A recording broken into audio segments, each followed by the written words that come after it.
Скъпи ученици, днес отбелязваме Деня на Земята, ден, в който си припомняме колко е ценен нашия общ дом.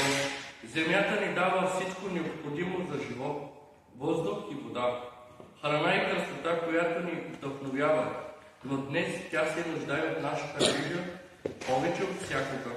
Замърсяването на климатичните промени и изчерпването на ресурсите са реални предизвикателства, които изискват нашето внимание и действия.